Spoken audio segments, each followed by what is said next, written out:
In last week's episode, we discussed the effects of supplements on the gaming industry. It's been pretty clearly established they make me angry and they make me furious when a company is trying to give them to gamers as a healthy drink, despite containing lead, despite having supplements in them that are tricky to get dosages right for, despite the fact that you could get these benefits from natural food. It's an attempt to swindle the consumer into thinking they need an artificial cocktail of powders swirled into a glass of water just to be healthy or have a competitive edge. What makes me angry, but definitely less so than supplements, is doping in a sport. Performance-enhancing drugs is part of the modern sport. For those of you that are claiming that, well, your sport is very clean, the sport that you either participate in or enjoy watching, so no one could possibly be on drugs, let's not forget that Lance Armstrong debacle and how cycling was a clean sport before that. If a sport is a little too clean, there's a big chance everyone is on drugs at that point. Tennis is a prime example of this, and despite the list out there of times that athletes have tested positive for drugs, we just kind of sweep it under the rug. Has a clean look to it, so why shouldn't they be clean? It's not like they're beating each other up on a playing field. Tennis is civilized. The same logic holds true for the world of eSports. One where, besides caffeine and alcohol, you would think there's not a way to abuse performance-enhancing drugs in the same way. Although a healthy body and mind can increase your actions per minute, your reflex time, and help your vision, there isn't a lot of physical activity involved in eSports. And I thought the same way about performance-enhancing drugs, or PEDs, until I started to read into what kind of performance-enhancing drugs they could theoretically use to gain a competitive advantage. And duh, there are stimulant drugs that help you focus better. I'm not talking about caffeine pills. I'm thinking of Adderall, Ritalin, Vyvanse, drugs that help people with ADHD. But these drugs are often tightly monitored by doctors, considered an easily abusable substance, and aren't legal in every country. Although there are normally alternative medications, a quick Google and you'll see a lot of people with ADHD saying that other drugs just don't work the same as Adderall. All of this came to a head in the world of esports in 2015 when Corey Friesen, also known as Sepsis, admitted that the entire Cloud9 team used Adderall during an electronic esports league, or ESL tournament, for Counter-Strike Global Offensive. In the 2015 interview, when asked whether others were on drugs that he knew of, Friesen responded with, "Everyone." The interviewer at the time, Launders, made the statement of, "Everyone does Adderall at ESL, right?" And Friesen was quick to respond with a nonchalant, "Yes." At the time, ESL's website and rules didn't outright ban Adderall. However, the rules were kind of set up as a catch-all and said that to play a match, be it online or offline, under the influence of any drugs, alcohol, or other performance enhancers is strictly prohibited and may be punished with exclusion. Shortly after the interview with Friesen gained traction in the media, ESL came out and decided to adopt the World Anti-Doping Association, or WADA's, list of prohibited drugs. This is known as the prohibited list and is utilized by many mainstream sporting organizations. The list is extensive and includes drugs like Adderall, but also goes as far to include cannabis products. Athletes with a legal prescription drug can still submit proof of prescription before sanctioned events. Adderall is listed by name on ESL's website under the Code of Conduct in the minor doping section. It reads as, "Mild cases of doping will be punished with a warning and possibly minor penalty points for the participant. Severe cases, i.e. the use of drugs containing performance-enhancing substances like Adderall, will be punished as follows. Results voided, ban of between 1 and 2 years, and forfeiture of prize money if discovered before the end of a tournament, disqualification." The solution for ESL and major esports events was found, but the lack of action afterwards puts everyone in a tricky situation. And countless, and I mean countless, articles titled something along the lines of, "No one talks about it because everyone is on it," creates for a no-win scenario for the world of esports. As someone who has a bit of a competitive flaw in my personality, I will frequently watch pro players, read guides, and spend time trying to copy what is being done by certain pro players in a game I'm particularly invested in. Before the no-build mode in Fortnite, I started running building drills in creative to compete with the builders. I knew I could shoot better than them, but I definitely couldn't build a tower in a matter of seconds. The opportunity for growth on the esports player's part, offering them a career streaming or with a YouTube channel, creates a unique scenario where these elite players are kind of all a bit of a sham. Don't get me wrong, like any performance enhancing drug, you still have to train and work hard at what you're doing. The influence only helps your ability to keep going, but it is up to you to put in the work. The hours and hours of work. Unfortunately, because esports is not as physically straining as other sports, the hours generally equate to 12-hour sessions. It did get me thinking about how Adderall has impacted the way that I create content, which I have definitely talked about in the past. There are a lot of people with ADHD out there who said they have become addicted to Adderall and chose to avoid the drug from now on.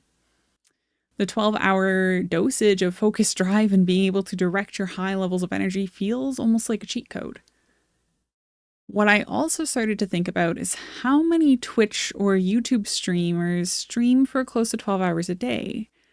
I don't think it's that bizarre to stream for 8 hours a day if it's your job and if you pay others to manage the rest of your content for you, creating clips, social media, emails, anything other than you sitting in front of a camera streaming.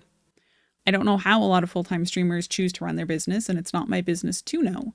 I don't have anyone specific in mind when I make this comment, but I do think it's probable that a lot of live streamers are using Adderall to make it through the day. Although the recommended stream time is minimum 2 hours for engagement when you're a new streamer, I would think that as your discoverability increases with more live viewers, the temptation to stay live for longer is there. But anyways, back to esports. In 2022, Gotham Sports Network ran a piece about doping in esports called Doping in Esports, an international solution to the problem that no one is talking about. Although we continually brush this 2015 scandal under the rug again and again and again, occasionally someone drags it out to rehash it. This time, however, the article was an incredible call to action on the lack of accountability within the realm of esports. My favorite line in the piece written by Jeffrey Boxer is as follows. Esports today looks like early 2000s Major League Baseball. Everyone knows about the drug use, but nobody is ready to talk about it. Instead, we have collectively pulled a Bud Selig and buried our heads in the sand. There are a few sporting organizations who seem to take drug testing quite seriously, the NFL being one of them. Players can be tested up to 10 times each month, which I know sounds pretty low, but let's compare. The NBA can only drug test players up to 9 times randomly during the season. There's also done apparently by a third-party organization, which means the league cannot step in and ask for a player to be drug tested even if a performance feels a little incredible or a little off the charts. The NHL is by far one of the worst, with no notice testing once during training camp and once during your season. The NHL just doesn't care. Go ahead and use it. FIFA just says it will test players multiple times. It's not that we all don't know these athletes are on some sort of PED. The documentary Icarus is a great showcase of how well an experienced medical professional can hide drugs from the testing, provided they can guarantee no random testing. And even when someone tests positive, there's always a chance samples will get tampered with, or in the case of esports, they'll simply be accused and have it swept under the rug once again. Esports is fast growing, it has money-making potential, and it's going to quickly become a Goliath of an industry for entertainment. I'm pretty sure it's currently rivaling or close to rivaling NFL viewership. I don't think it'll be long before esports leaps past some more traditional sports for viewership if they already haven't, thanks to the extra attention from things like COVID-19. When the world shut down, car racers were able to keep going thanks to sophisticated technology and an internet connection. Should we even care if a modern athlete is using something like Adderall, marijuana, or steroids to perform better? Perhaps with legalization of taking PEDs within the sporting world, a safer and more effective way to use them could be found within the world of sports medicine.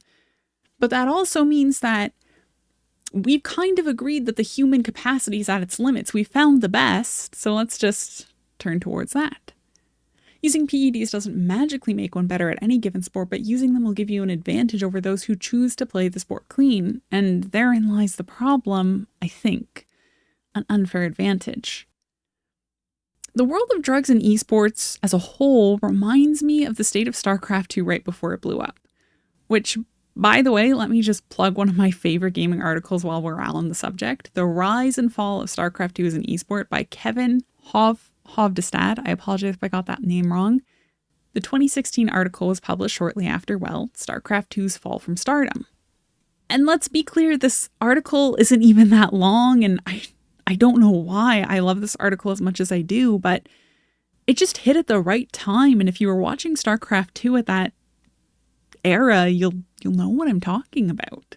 What was once one of the biggest esports in the world seemingly disappeared from the center stage rapidly. Although the sport wasn't without controversy, which sports aren't, the 2016 Life controversy was the final blow for the pro Korean scene in StarCraft 2.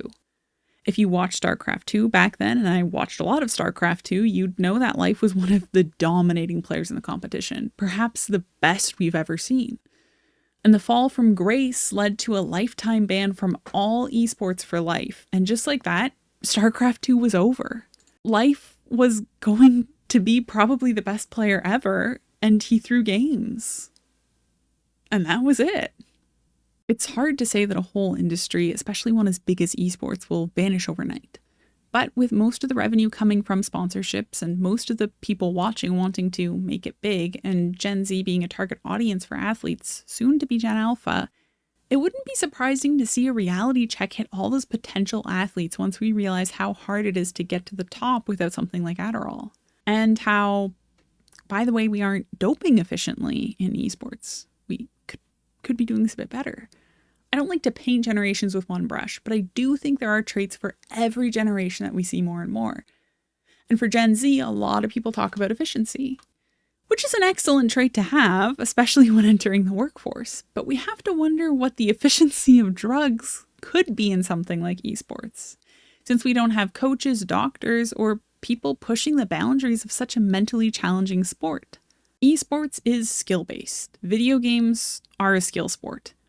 Almost all of the training I imagine that these players go through should be skill-based, and the physical training that they go through should be to support their further skill-based learning on the video game.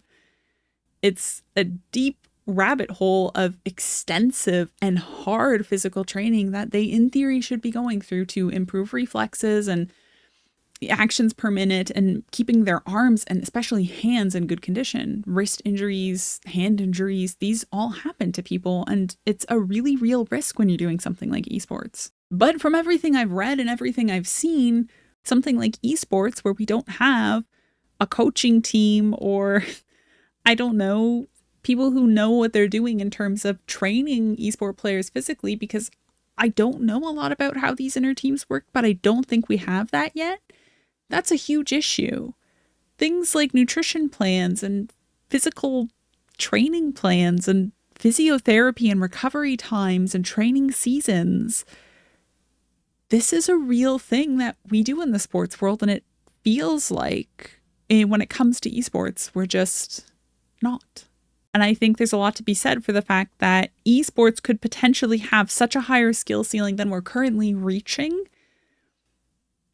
And instead of trying to get that increased skill ceiling and working on things like nutrition, coaching, etc., training, trying new methodologies, because guarantee we have not had some of the best players, we have not had some of the best coaches, etc., etc. That's just going to take time, and getting those skills are just going to take time. And instead, we're just throwing drugs at it. And drugs are used in modern sports because we have found a lot of the best training methods, and we found a lot of the best coaching methods, and we know how to do this now. Like, we know how to produce a good athlete. And sure, there are like different methods and small ways that it's changing and tweaks here and there, but it's nothing that groundbreaking. But PEDs could be, and PEDs can be, and PEDs are. And in the world of esports, I don't think we're ready to just put everyone on Adderall or speed or whatever you want to put them on and call it a day and say, there we go. We improved our players and we made the game more exciting to watch. And if we care about the esports and we care about gaming and we care about the way that this is being perceived by the rest of the world, then we should all be speaking up about it a little bit, and we should all be talking about it a little bit more, because being on Adderall and being on these drugs, and hopefully they have someone teaching them how to come off of whatever drugs they are on. If they're not on something that you can kind of just jump on and off. Hopefully they're being taught, and hopefully someone's holding their hand a bit and showing them how to come on and off of these drugs, because it's not good to stay on performance enhancing drugs all the time. And that's why people like bodybuilders do cycles. That's why these things exist. So I just think in the world of, like, we're not ready for supplements. We're not ready for this. We don't need it yet. And I don't know what we're doing by sitting around buying all of them and supporting these athletes that are on them. We're not there yet. Got a long way to go. That's it. Really ruined my flow when tech issues happens, doesn't it? That's all I gotta say. Thanks again for listening, as always.